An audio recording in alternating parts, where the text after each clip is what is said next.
காலை வணக்கம் நண்பர்களே. எனக்கு ஒரு முக்கியமான விஷயம் தெரிந்து கொள்ளலாம். சொல்லக்கூடிய வார்த்தை ஒருவர் சொன்னால் எதிர்ப்புறமாக சொல்லக்கூடிய இன்னொருவர் வார்த்தை, இன்னொருவர் வார்த்தை என்ன சொல்லுவார்கள்? ஏதோ ஒன்று சொன்னால் போதும். யார் சொன்னா? ஏதாவது சொன்னால் போதும். நம்ப முடியலையே,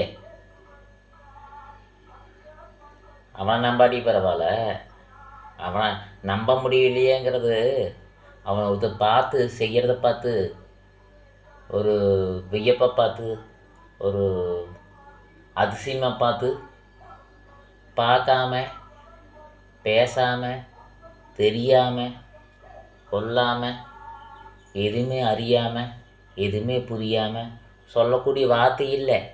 மற்றவங்களை பார்த்து சொல்லக்கூடிய வார்த்தை இல்லை. உனக்குள்ள நீ எப்பொழுதும் தன்னம்பிக்கை இல்லாதவனாக இருக்கிறான். உன்னைவே நம்ப மாட்டேன் நீ. அதனால் மற்றவங்கள நம்ப மாட்டேன், மற்றவங்க என்ன சொன்னாலும் கேட்க மாட்டேன். ஒரு கமிட்மெண்ட் மைண்டில் வச்சுருப்பேன். அந்த கமிட்மெண்ட்டை அடைய முடியாது, தோற்றுட்டே இருப்பேன். அதனால் எவன் என்ன சொன்னாலும் நம்ப மாட்டேன். அதுக்கு என்ன பண்ணணும்? நீ இருக்கிற மாதிரி இல்லாமல் அவங்க என்ன பண்ணுறாங்க போய் பார்த்தீங்கன்னா தெரிஞ்சுக்குவேன், புரிஞ்சுக்குவேன். அதனால் அர்த்தமும் உனக்கு புரியும். இல்லைன்னா இப்படியே தான் இருக்குது, மற்றவங்க நம்பவே மாட்டேன். கரெக்டாக இல்லைங்களா? இதை நான் விரிவாக்கம் பார்க்கலாமா? அதாவது ஒரு விஷயம் சொல்கிறாங்கன்னா, மருத்துவம் சம்மதம் இல்லாத ஒரு விஷயம் சொல்கிறாங்கன்னா, சரிங்களா, மருத்துவம் சம்மதமாக ஒரு விஷயம் சொன்னாங்கன்னா அது டாக்டர் சொல்லுவாங்க. உடம்பு சம்மந்தமாக சொல்லக்கூடாது. அது பாட்டி வைத்தியமாக இருக்கலாம், இல்லை சித்தா வைத்தியமாக இருக்கலாம், இல்லை முன்னோர்கள் சொன்னதாக இருக்கலாம். இருந்தாலும் அதை மேக்சிமம் சொல்லக்கூடாது. மருத்துவம் அல்லாத ஒரு சில விஷயங்கள் சொல்லக்கூடிய ஒவ்வொருவரும் அவர்களுக்குள்ள நடந்த விஷயமா இருக்குது, இல்லைன்னா அனுபவப்பட்ட விஷயமா இருக்குது, இல்லைன்னா யாராவது பார்த்து சொல்லுவாங்க. ஒருவன் உறங்குகிறான் என்றால் எப்படி உறங்குவாங்க? உறங்குறத எல்லாருமே எப்படி உறங்குவாங்க? நார்மலாக ஒரு கூலி தொழிலாளி ஒரு உறங்குவான்னா எப்படி உறங்குவார்? ஒரு கூலி கஷ்டப்பட்டு வேலை செஞ்சுட்டு வரவன் உறங்கும் போது எப்படி உறங்குவாங்க? பயங்கரமான கஷ்டம் வேலை, எங்கே இருந்தாலும் படுத்துக்குவாங்க.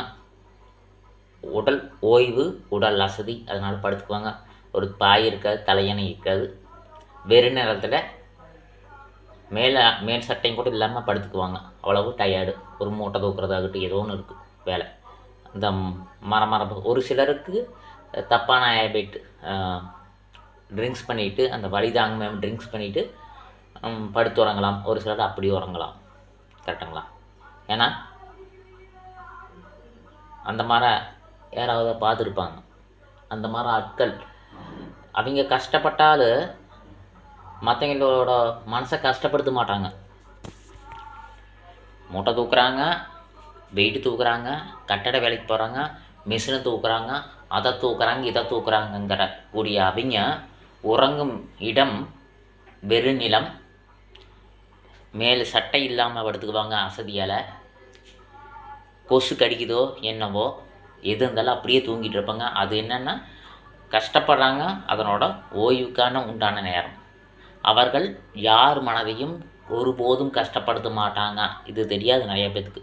ஒன்று சொன்னால் போதும், யார் சொன்னால் அவங்க கஷ்டப்படுத்த மாட்டாங்கிறத விட நல்ல குணமாக இருப்பாங்க.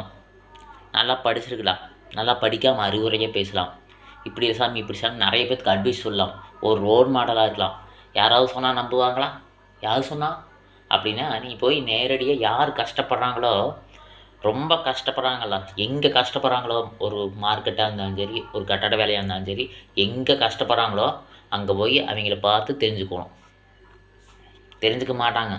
ஏன்னா அவன் சின்னதாக மூட்டைக்கு தூக்குவேன், உட்காருவேன், ஐயோ டயர்டாக உட்காருவேன். அப்புறம் மறுபடியும் மூட்டைக்கு மாறி தையாக இருப்பேன்.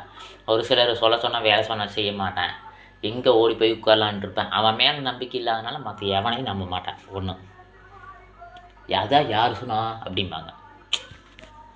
ஒரு சிம்பிளான விஷயம், தலையணை இருக்காது, பாய் படுத்து தூங்குற பொண்ணு இருக்காது, தூங்கிடுவாங்க. அது சொன்னால் அவங்களோட கேரக்டர் நல்லா இருக்குது, சூப்பராக இருக்குது, பார்த்து பழகிட்டு அப்படின்னு சொன்னால் நம்ப மாட்டாங்க. யார் சொன்னா இந்த வார்த்தை? தவறான வார்த்தை. அப்புறம் நம்ப முடியலையே அப்படிம்பாங்க. என்ன நம்ப முடியல? என்ன நம்ப முடியல? நீ செய்யாத செஞ்சால் நம்ப முடியல. அப்போ நீ செய்கிறத எல்லோரும் செஞ்சாங்க நம்புவேன். என்ன உனக்கு வந்துட்டு எதுவும் வராது, அது ஓகே. மூளை யோசிக்காது, ஓகே.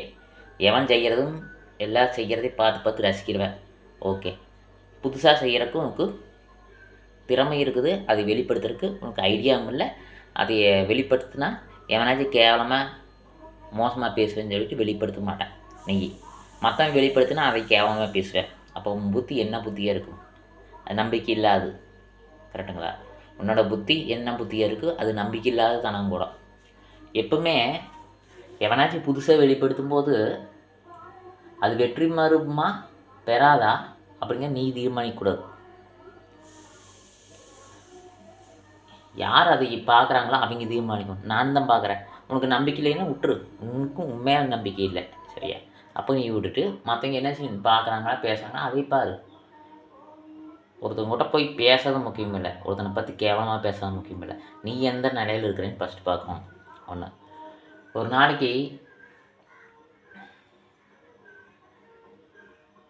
நாளைக்கு 10 விதமான நபர்களுக்கு பல்வேறு அர்த்தங்கள் சொல்லிட்டு கொடுத்துட்ருக்கிறாரு. 10 விதமான ஆட்களுக்கு பல்வேறு ஐடியா கொடுத்துட்ருக்கிறாரு. ஒரு ரோல் மாடலாக இருக்கிறாரு, வேறு லெவல் அப்படின்னு நம்ப முடியலையே. நம்பினால் நம்பவில்லை என்றால் நேரில் போய்ப்பார், இல்லை என்றால் கம்முன்னு அடங்கிடு. அவ்வளோதான் கான்செப்ட், கரெக்டுங்களா? எத்தனையோ ஒரே நாளில் பல்வேறு விதமான ஆட்கள் மெயின்டைன் பண்ணுவாங்க, சொந்த தொழில் நடத்துவாங்க. பல்வேறு விதமான ஆட்களை மெயின்டைன் பண்ணுறதுக்கு மனிதனுக்கு மூளை இருக்குது. அந்த மூளையை கரெக்டாக செலுத்தி என்னென்ன பண்ணலாம் பண்ணக்கூடாதுன்ட்டு பிளான் பண்ணுவாங்க. அந்த பிளான் பண்ண அதான் பாருங்கள், ஒரு மனிதனுக்கு பல்வேறு விதமான திறமை இருக்குது. அந்த திறமையை எப்பொழுதும் வெளிப்படுத்துறதில்லை. இத்தனை பேர்த்து வேலைக்கு போடணுமா, 500 பேர்த்து வேலைக்கு போடணுமா, 1000 பேர்த்து வேலைக்கு போடணுமா, 50 பேர்த்து வேலைக்கு போடணுமா, 20 பேர்த்து வேலைக்கு போடணுமா, நம்ம வேலையை நம்மளே செய்ய முடியல, மற்றவங்களுக்கு இப்படி ஐடியா கொடுக்கலான்னு நினைக்கிறவங்க உண்டு. அதை அப்படியே மேனேஜ்மெண்ட் பண்ணி அப்போ நம்பிக்கை இல்லாதவன் நம்மளவே நம்ம மெயின்டைன் பண்ணணும். இத்தனை பேர்த்து எப்படி பண்ணுறதுன்னு சொல்லிட்டு இருக்கவன் நம்பிக்கை இல்லாதவன். அத்தனை பேர்த்தையும் பண்ணுறான்னா ஃப்ளெக்சிபிள் மைண்டு, ஃப்ளெக்சிபிள் அவங்களோட கெப்பாசிட்டி எந்த அளவுக்கு இருக்குதுன்னு ப்ரிப்பேர் பண்ணிடுவாங்க. ஒரு மனுஷனுக்கு கமிட்மெண்ட் இருந்தால் ஓகேங்க. காசு கொடுக்காம பயிற்சிக்கு போனீங்கன்னா பயிற்சி செய்ய மாட்டீங்க, காசு கொடுத்தா அந்த பயிற்சி செய்வீங்க. காசு கொடுத்துக்கிறோமே அப்படின்ட்டு அந்த பயிற்சி முழுசாக கற்றுக்குவோம். அதே மாதிரி தான் விளையாட்டாகட்டும், ஆட்டமாகட்டும், ஓட்டமாகட்டும். காசு கொடுத்தா தான் டியூஷனுக்கு போவோம், காசு கொடுத்து டியூஷன் போக மாட்டோம். காசு கொடுத்தா ஆடி பழகுவோம், காசு கொடுத்தீங்கன்னா ஆடி பழக மாட்டோம். சும்மா ஃப்ரீன்னு சொன்னால் அங்கே ஒருத்தர் இருக்காது. அது வந்துட்டு ஒரு தனி ஒரு மரியாதை, சரிங்களா? அதோட பெரிய விஷயம். இப்போ நம்பிக்கை இல்லைன்னா நீங்களே அதை மைண்டில் வச்சுட்டு ஏற்றிட்டு போயிட்டே இருக்க வேண்டியதான். நிறைய பேர் எவ்வளவோ என்னென்னமோ பண்ணுவாங்க, நம்ப மாட்டாங்க. ஒரு நாளைக்கு 5 வேலை பார்க்கணும் உண்டு, நம்ப முடியாதே. 5 வேலை பார்க்கணும் உண்டு. கஷ்டப்படுறான், அவன் கஷ்டத்துக்கு உண்டான ஒரு நிலையை அடையிறதுக்கு அவன் என்ன பண்ணணும் பண்ணுறதுக்கு முயற்சி செய்கிறான். அதுக்கு நம்பிக்கை இல்லையே, நம்பிக்கை இருக்குதே, நம்பிக்கை இல்லையே, நம்பிக்கை இருக்குதே, நம்பிக்கை இல்லையே, நம்ப முடியலையே. யார் சொன்னால்?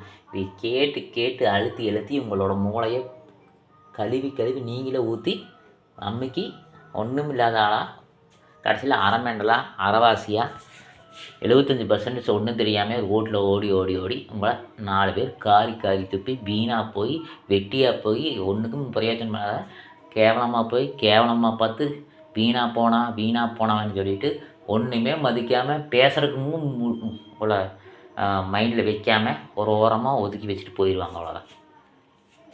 உண்மையில் உனக்கு முடிஞ்சால் நம்பு, இல்லைன்னா விடு. மற்றவனை ஒருபோதும் நம்பிக்கை இல்லைன்னு சொல்லாத. ஒன்று யார் சொன்னாலும் கேத, அனுபவத்தால் சொல்லுவது வேறு. மருத்துவம் சம்மந்தமாக எதை சொல்லாமல் அனுபவ சம்மந்தமாக சொல்கிறது வேறு, சரிங்களா? யார் மனசையும் காயப்படுத்தாமல் ஒன்று சொன்னாங்கன்னா அது கேட்க முடிஞ்சால் கேளு, நீ விட்டுரு. நம்பிக்கை இல்லைன்னா அதை சொன்ன பாருங்கள், யாருமே உங்கள்கிட்ட பேச மாட்டாங்க. ஒரு ஓரத்தில் ஒரு மூலையில் உட்காந்துட்டு இதெல்லாம் நம்மளால் பேசவே மாட்டேங்கிறாங்களே அப்படின்னு சொல்லிட்டு பித்து பிடிச்ச மாதிரி அப்படியே ஆயிடாதீங்க. சொன்னது பிடிச்சிருந்தா சார்.